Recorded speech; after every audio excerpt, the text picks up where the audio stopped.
Mkutano wa 45 wa halmashauri ya elimu ya afya ya msingi ya KKKT Dayosisi ya Kaskazini umeweza kufanyika siku ya leo Mei 5, 2026 katika ukumbi wa mikutano wa Umoja Lutheran Hostel, na umehudhuriwa na wajumbe mbalimbali kutoka katika majimbo yetu ya Dayosisi ya Kaskazini wakiongozwa na wakuu wa majimbo. Na mkutano huu umeweza kufunguliwa na msaidizi wa askofu Mchungaji Deogratus Msanya. Ndugu zangu, kama mnavyofahamu, jambo linalohusu elimu ya afya msingi ni jambo nyeti sana lenye uzito mkubwa, hasa tunapolitazama kwa mtazamo wa Kikristo au kiimani.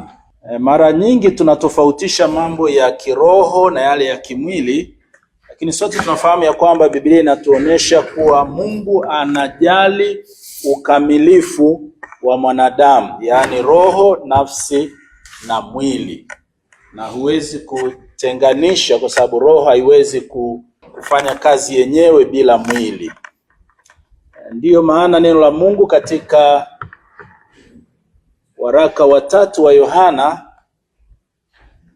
mstari ule wa 2, sura iko 1 pale, anasema, mpendwa, naomba ufanikiwe katika mambo yote na kuwa na afya yako kama roho yako ifanikiwavyo.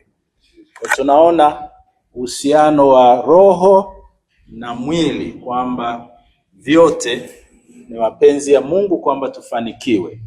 Kwa hiyo tumekusanyika hapa ikiwa ni jukumu letu la msingi kabisa sisi kama watu wa imani kuzungumza na kutafakari juu ya mambo yanayohusu afya. Aidha, tunafahamu neno la Mungu linasema miili yetu ni hekalu la Roho Mtakatifu, na kwa sababu hiyo miili yetu inahitaji kutunzwa vizuri kwa sababu ni hekalu la Roho wa Mungu. Na pia kulikuwa na wasaa kupata salamu kutoka kwa mwenyekiti wa halmashauri hiyo ambaye pia ni mkurugenzi mtendaji wa hospitali ya rufaa ya Kanda Kaskazini KCMC, Profesa Masenga, naye alikuwa na haya ya kusema. Basi ni chukue nafasi hii kwanza kuipongeza dayosisi kwa kuendelea na utaratibu huu. Ni utaratibu muhimu sana kwa sababu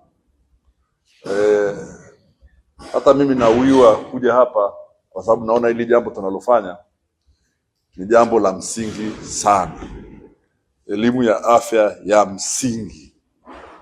Nafikiri sisi tulioko kule hospitalini tunakaa tunajiuliza, tutaendelea kutibu hivi mpaka lini? Kwa sababu kila siku wagonjwa wanaongezeka. KCMC kama mnavyofahamu, mwaka 2015 wakati nakuwa mkurugenzi, tulikuwa tuna vitanda nafikiri vilikuwa havifiki 500, sasa hivi tumefika 740 vitanda. Na hii bado tunaongeza na vinajaa. Sasa unasema hii ni sawa kweli? Kwa nini inakuwa hivi? Na Mchungaji Msanya amezungumza vizuri kwamba magonjwa yasiyoambukizwa ndio yanaongoza. Katika wagonjwa 10 wanaolazwa tunaangalia 10 causes of admission pale hospitalini. Katika 10, 8 ni magonjwa yasiyoambukizwa. Alafu 9 ni ajali, infection ni moja tu. Yaani katika wakilazwa hivyo. Si mnaona ilipo shida kubwa? Kwa hiyo ni shida kubwa. Magonjwa yasiyoambukizwa pamoja na ajali ndio yanaongoza kwa admission pale KCMC. Kwa hiyo sisi kama hospitali tukikaa tu bila kutoka tunaona hii kazi itatushinda. Lakini tukifanya kazi na nyie nafikiri tutafanikiwa sana katika hili.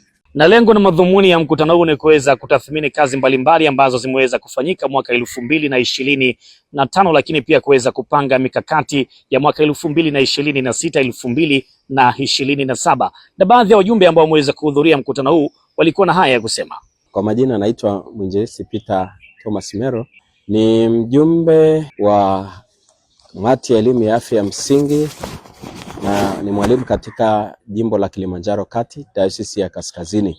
Kanisa letu linavyomhudumia mtu katika nyanja kuu 3: kiroho, kimwili na kiakili, kuwapa elimu juu ya afya. Maana kuna watu ambao kwa kweli hawana elimu juu ya afya, na wengine ni mpaka waogue ndio wapime afya. Lakini kupitia mkutano mkuu huu tumepata elimu nzuri na mikakati Kwa majina naitwa Isaria Megiro, mratibu wa elimu ya afya ya msingi Dayosisi yetu ya Kaskazini.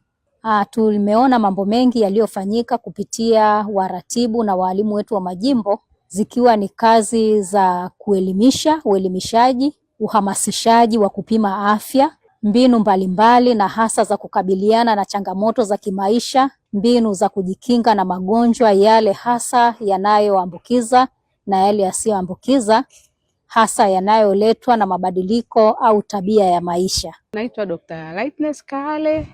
Mimi ni mratibu wa elimu ya afya ya msingi jimbo la Kilimanjaro Kati. Tumezungumza masuala mbalimbali, tumepata taarifa ya mwaka jana, tumepata maazimio ya mwaka jana ambayo yalikuwa yamekubalika, na tumepata maelezo mbalimbali kutoka kwa viongozi kama mwenyekiti, msaidizi wa askofu na wengine ambao wakuu wa majimbo wote walikuwepo. Ilikuwa ni kitu kizuri. Kitu nilichopenda sana ni kazi ya vikundi. Watu waligawanyika kwenye vikundi cha kwanza mpaka cha 5, wakaenda kuchambua mambo ambayo tunakutana nayo kwenye kazi yetu tunayoifanya. Kwa mfano kwenye kutoa elimu kule sharikani, kwenye upimaji, kwenye kuona ulevi jinsi ambavyo umesumbua sana jamii, lakini pia tukaangalia ni namna gani ya kutatua matatizo na changamoto tunazokutana nazo.